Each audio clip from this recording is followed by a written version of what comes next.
Hello students, I am Mohit Pandey and welcomes you on my YouTube channel, and today I will explain Coulomb's inverse square law. Firstly, I will tell you what is point charge and charged bodies whose dimensions are very small as compared to the distance between them.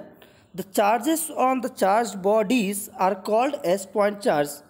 Okay, मतलब ये मान लीजिए कि यदि to charge इधर हैं और very small है, उनका डायमेंशन बहुत कम है और उनके बीच का जो डिस्टेंस है वेरी लार्ज है, उस केस में हम उन चार्ज को क्या है लाइक पॉइंट चार्ज कंसीडर करते हैं। ओके, और मैं थोड़ा सा आप लोगों को ये बता दें कि ये हम लोग जो कूलॉम्स व्हाट इज़ कूलॉम्स, तो कूलॉम्स क्या एक साइंटिस्ट का नेम है और Coulomb's a French physicist Charles Augustin de Coulomb in 1785 coined a tangible relationship in mathematical form between two bodies that have been electrically charged, and he published an equation for the force causing the bodies to attract or repel each other, which is known as Coulomb's law or Coulomb inverse square law. एक जो यहाँ पर French physicist है Charles Augustin, उन्होंने क्या किया, एक relationship find किया। किसके बीच रिलेशनशिप फाइंड किया हुआ है? टू बॉडीज़ जो कि क्या है वो इलेक्ट्रिकली चार्ज है। उन्होंने एक इक्वेशन भी सेटअप किया हुआ है और इस इक्वेशन उन्होंने एक फोर्स को डेवलप किया। फोर्स क्या है, फोर्स को बताया हो कि फोर्स क्या होता है यदि टू बॉडीज है, चार्ज बॉडीज़, तो उनके बीच में, क्योंकि जनरली हम लोग जानते हैं तो two charge bodies attract each other otherwise repels each other. तो अगर वो अट्रैक्ट करें तो कितना फोर्स से अट्रैक्ट करेंगी या तो फिर कितना फोर्स से रिपेल करेंगी। तो इसको हम आज थोड़ा सा एक्सप्लेन करने वाले हैं, आप लोग समझेंगे इसे। सबसे पहले बता दूं आप लोगों को कि इसे इनवर्स एंड स्क्वायर लॉ क्यों कहते हैं। इनवर्स एक टर्म है और अनदर टर्म क्या, स्क्वायर। ये दोनों चीज़ें में हम लोगों को मिलेंगी। सबसे पहले क्या, according to Coulomb's law the force of attraction और repulsion, force of attraction or repulsion between two charged bodies is directly proportional to the product of their charge and inversely proportional to the square of the distance between them. It acts along the line joining the two charge considered to be the point charge. मतलब ये मान लीजिए कि यहाँ पर जो inverse square law है इसमें यदि टू चार्ज हैं, क्या है यदि ये टू चार्ज, सपोज दैट एक चार्ज Q1 है और दूसरा चार्ज क्या आपका Q2 है। यदि Q1 and Q2 charge point charge हैं, यदि पॉइंट तो इन दो या तो ये दोनों यदि सेम चार्ज के हैं, सपोज दैट ये पॉजिटिव, ये भी पॉजिटिव और ये भी पॉजिटिव है, सेम चार्ज हैं, तब तो एक दूसरे को रिपल्स करेंगे। अदरवाइज यदि मान लीजिए Q1 क्या एंड Q2 एक निगेटिव चार्ज है और अनदर पॉजिटिव चार्ज है, तब definitely they will attract to each other.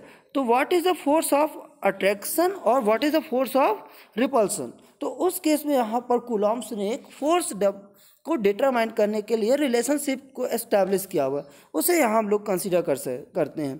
तो इनवर्स एंड स्क्वायर लॉ, तो F is directly proportional to the, जो फोर्स का वैल्यू होगा, force F is directly proportional to the magnitude product of magnitude of the charge. मतलब जो F force का value है ये क्या होगा, इस Q1 का जितना मैग्नीट्यूड होगा एंड Q2 का जितना मैग्नीट्यूड होगा, उनके F is directly proportional to Q1 into Q2, ऐसी कंडीशंस पर होगा। ओके, तो यहाँ से हम लोग कंसीडर कर पाते हैं, इधर से थोड़ा सा आप लोग यहाँ समझेंगे। एंड इसके बाद यहाँ आप लोग, और सेकंड जो कंडीशन आप लोग क्या आती है, क्या आती है सेकंड कंडीशन कि फोर्स, फर्स्ट कंडीशन ने क्या समझा कि F is directly proportional to Q1 into Q2, मतलब जो फोर्स का वैल्यू होगा, चाहे वो फोर्स अट्रैक्शनल फोर्स हो चाहे वो रिपल्सनल फोर्स हो, इसका जो वैल्यू होता है directly proportional to the Q1 into Q2। And second जो होता है force is inverse proportional to the R square. क्या होता है, inversely proportional to the R square, मतलब जो इनके बीच का डिस्टेंस होता है, ये Q1 एंड Q2 के बीच का जो डिस्टेंस रहेगा, मान लीजिए इनके बीच का डिस्टेंस क्या है आपका R है, तो ऐसी कंडीशन में जो फोर्स का वैल्यू होगा F is inversely proportional to the R square. इनके बीच का डिस्टेंस का इन्वर्सली प्रोपोर्शनल, मतलब डिस्टेंस यदि क्या हो रही है आपकी बढ़ती जा रही है, दोनों चार्ज के बीच का डिस्टेंस बढ़ रहा है, तो ऐसी कंडीशंस में जो फोर्स F का वैल्यू होगा वो क्या होगा, कम होता जाएगा। और यदि फर्स्ट कंडीशन में क्या पढ़ा कि F is directly proportional to the Q1 into Q2, यदि Q1 एंड Q2 का मैग्नीट्यूड जितना ज़्यादा होगा, अट्रैक्शनल फोर्स हो चाहे वो रिपल्शनल फोर्स, वो वैल्यू क्या होगा, फोर्स का उतना ही ज़्यादा होगा। तो एक बात क्लियर कीजिएगा कि force is directly proportional to the magnitude of charge and inversely proportional to the square of the distance between them. If we combine both relations, relation first and relation second, then we get F is directly proportional to the Q1 into Q2 by R square.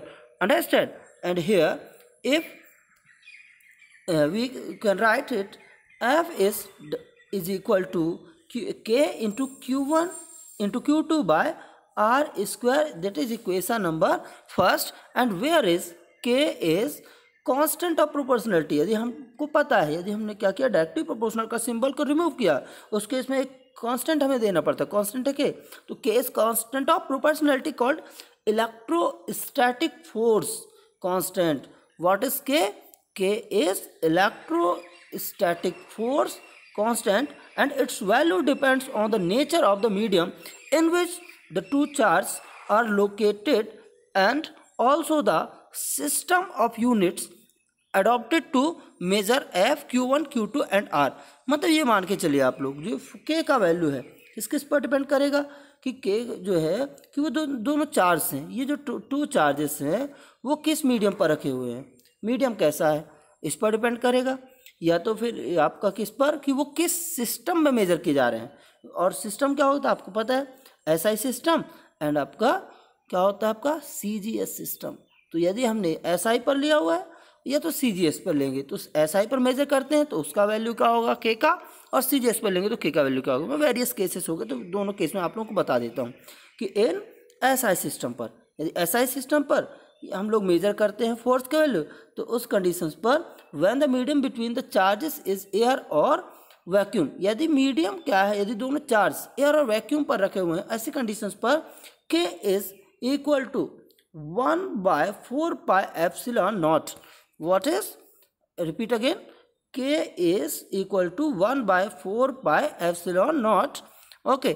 Then we get from equation number first, F is equal to 1/4 pi epsilon naught into Q1 into Q2 by R square Newton, because SI unit of force is Newton. Understand? And what is epsilon naught? It is epsilon naught.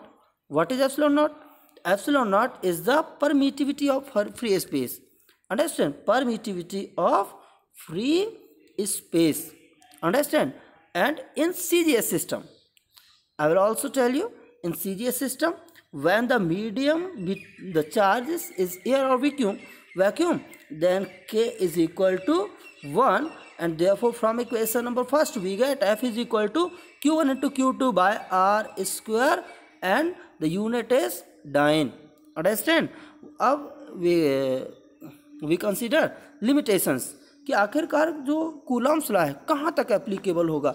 ऐसा तो नहीं कि सभी जगह applicable हो, it is not possible. तो इसका कुछ लिमिटेशंस है, तो लिमिटेशंस इसका हम लोग देखेंगे। तो लिमिटेशंस में फर्स्ट लिमिटेशन मैं आप लोगों को बता देता हूँ, this law is applicable only for the point charge at rest. मतलब ये जो लॉ होगा उसी केस पर एप्लीकेबल है जबकि दोनों चार्ज कैसे हों, या जो भी चार्जेस हैं वो चार्ज कैसे हों।